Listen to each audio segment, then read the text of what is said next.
मौनी अमावस्या व्रत विधि। मौनी अमावस्या अपने नाम के अनुसार मौन और साधना का व्रत है।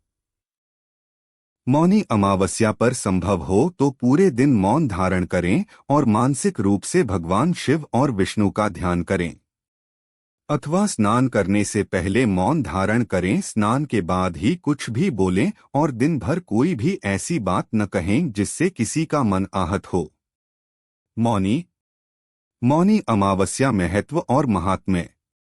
मौनी अमावस्या की सबसे बड़ी बात है कि यह माघ कृष्ण चतुर्दशी के अगले दिन आता है। माघ कृष्ण चतुर्दशी को शिवजी का विवाह माता पार्वती से तय हुआ था और अगले दिन मुनियों और देवी देवताओं ने शिव की साधना के लिए उनकी उपासना की थी। भगवान विष्णु ने देवी पार्वती के भाई बनकर उनके विवाह संबंधी कार्यक्रम में भाग लेना स्वीकार किया था। और इनस सबसे अलग मौनी अमावस्या की कथा यह भी है कि सागर मंथन के समय जब असुर अमृत कलश लेकर भाग रहे थे, तब इसी दिन अमृत की बूंदें छलककर प्रयाग सहित कई स्थानों पर गिरा था। इसलिए मौनी अमावस्या पर प्रयाग सहित अन्य तीर्थों में स्नान करके दान पुण्य करने से कई गुना लाभ मिलता है।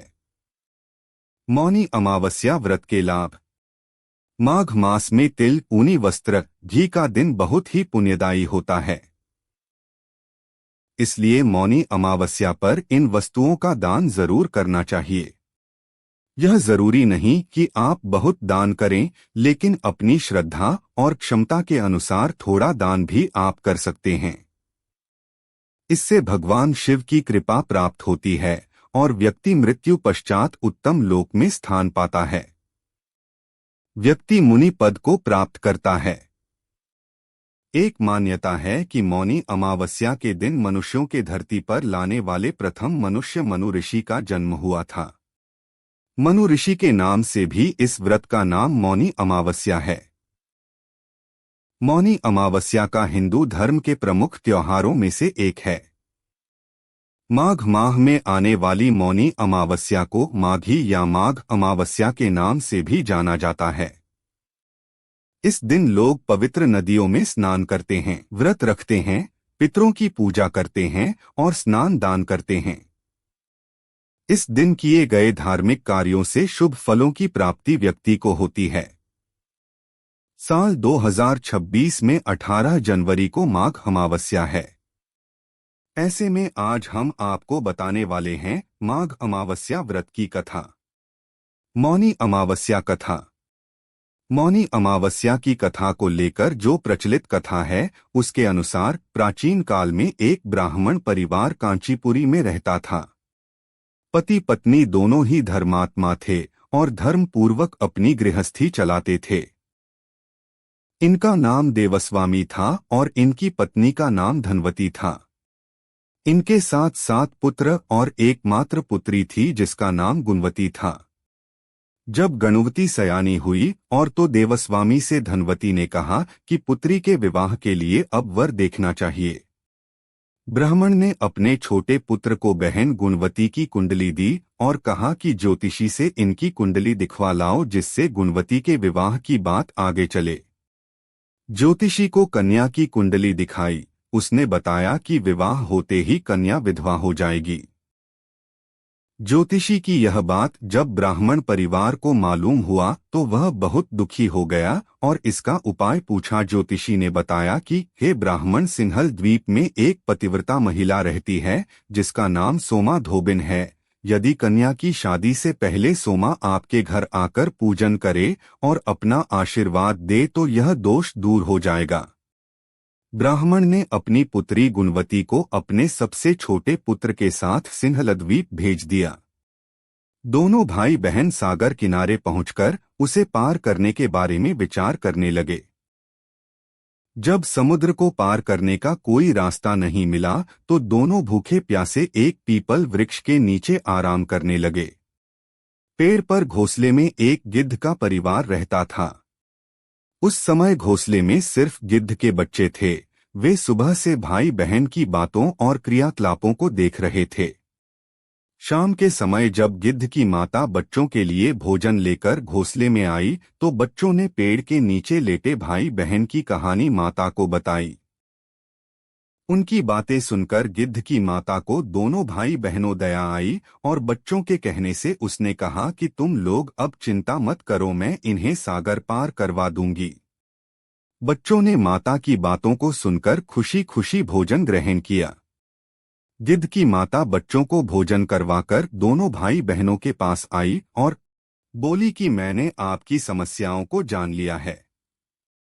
आप चिंता मत कीजिए, आपकी समस्या का निदान मैं कर दूंगी और आपको सोमा धोबन के पास पहुंचा दूंगी। गिद्ध की बातों को सुनकर दोनों भाई बहनों का मन आनंदित हो गया और उन्होंने वन में मौजूद कंदमूल को खाकर रात काट ली। सुबह होते ही गिद्ध ने दोनों भाई बहनों को समुद्र पार करवा दिया और सिंहलद्वीप में सोमा धोबिन के घर के पास पहुंचा दिया।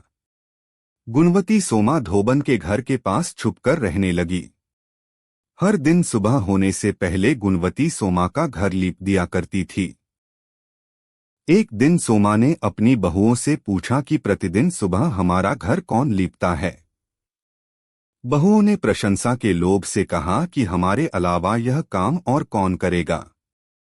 लेकिन सोमा को बहुओं की बातों पर भरोसा नहीं हुआ और वह यह जानने के लिए पूरी रात जागती रही कि कौन है जो हर दिन सूर्योदय से पहले घर लीप जाता है। सोमा ने देखा कि एक कन्या उसके आंगन में आई और आंगन लीपने लगी। सोमा गुणवती के पास आई और उससे पूछने लगी कि तुम कौन हो और क्यों हर सुबह मेरे आंगन को लीपकर चली जाती हो। गुणवती ने तब अपना सारा हाल सोमा से कह डाला। गुणवती के बातों को सुनकर सोमा ने कहा कि तुम्हारे सुहाग के लिए मैं तुम्हारे साथ चलूंगी। सोमा ने ब्राह्मण के घर आकर पूजा किया, लेकिन विधि का विधान कौन टाल सकता है। गुणवती का विवाह होते ही उसके पति की मृत्यु हो गई। तब सोमा ने अपने सभी पुण्य गुणवती को दान कर दिया। सोमा के पुण्य से गुणवती का पति जीवित हो गया, लेकिन पुण्यों की कमी से सोमा के पति और बेटे की मृत्यु हो गई। लेकिन सोमा ने अपना घर छोड़ने से पहले बहुओं से कह दिया था कि मेरे लौटने से पहले अगर मेरे पति और बेटों को कुछ होता है तो उनके शरीर को संभल कर रखना। बहुओं ने सास की आज्ञा को मानकर सभी के शरीर को संभल कर रखा। उधर सोमा ने सिंहलद्वीप लौटते हुए रास्ते में पीपल के वृक्ष की छाया में विष्णु जी की पूजा कर 108 बार पीपल की परिक्रमा की। इसके पुण्य के प्रभाव से सोमा के घर लौटते ही उसके पति और बेटे फिर से जीवित हो गए। इसलिए मौनी अमावस्या के व्रत करने वाले व्रतियों को यह कथा सुनकर पीपल की 108 बार परिक्रमा करनी चाहिए और भगवान विष्णु सहित शिवजी की पूजा भी करनी चाहिए। मौनी अमावस्या दूसरी कथा। प्राचीन काल की बात है। एक पवित्र नदी के तट पर सुमंगलपुर नाम का एक छोटा सा नगर बसा हुआ था। उसी नगर में धर्मदत्त नाम का एक गरीब लेकिन अत्यंत धर्मपरायण व्यक्ति रहता था। धर्मदत्त मेहनत मजदूरी करके अपने परिवार का पालन पोषण करता था, परंतु उसके जीवन में हमेशा आर्थिक कष्ट, रोग और मानसिक अशांति बनी रहती थी। वह प्रतिदिन भगवान विष्णु का स्मरण करता, पर मन में एक अज्ञात भय और दुख बना रहता। एक रात धर्मदत्त ने स्वप्न देखा। उसके पितर अत्यंत दुखी अवस्था में खड़े हैं, भूखे प्यासे और अशांत। उन्होंने कहा, वत्स, हमारे निमित्त न तो श्राद्ध हुआ न तर्पण। इसी कारण हम लोकांतर में कष्ट भोग रहे हैं और इसका प्रभाव तुम्हारे जीवन पर भी पड़ रहा है। यह स्वप्न देखकर धर्मदत्त घबरा गया। अगले दिन वह नगर के बाहर स्थित आश्रम में पहुंचा, जहां एक ज्ञानी ब्राह्मण रहते थे। धर्मदत्त ने उन्हें अपना स्वप्न सुनाया। ब्राह्मण बोले, वत्स, यह पितृदोष का संकेत है। यदि तुम माघ अमावस्या के दिन श्रद्धा से व्रत रखो, गंगा या किसी पवित्र नदी में स्नान करो, पितरों का तर्पण और यथाशक्ति दान करो, तो तुम्हारे पितर तृप्त होंगे। माघ अमावस्या का पावन दिन आ गया। धर्मदत्त ने ब्रह्म मुहूर्त में स्नान किया, काले तिल, जल और कुशा से पितरों का तर्पण किया, भगवान विष्णु की पूजा की, दीप जलाया, ब्राह्मण को भोजन और वस्त्र का दान दिया, पूरे दिन उपवास रखा और संध्या समय कथा व आरती की। उस रात धर्मदत्त को पुनः स्वप्न आया। इस बार उसके पितर उज्ज्वल वस्त्रों में प्रसन्न मुद्रा में थे। उन्होंने कहा, वत्स, तुम्हारे व्रत और तर्पण से हमें शांति मिली। अब तुम्हारे जीवन के सारे कष्ट दूर होंगे। कुछ ही दिनों में धर्मदत्त की दरिद्रता दूर हुई, घर में सुख शांति आई, रोग नष्ट हुए, परिवार में समृद्धि बढ़ी। भक्तों, यह कथा हमें सिखाती है कि पितरों की उपेक्षा से जीवन में बाधाएं आती हैं। श्रद्धा से किया गया छोटा सा दान भी महान फल देता है। माघ अमावस्या का व्रत सर्वदोष नाशक है। माघ अमावस्या व्रत करने से पितृदोष से मुक्ति, दरिद्रता का नाश, संतान सुख, मनोकामना पूर्ति, मोक्ष की ओर अग्रसर जीवन।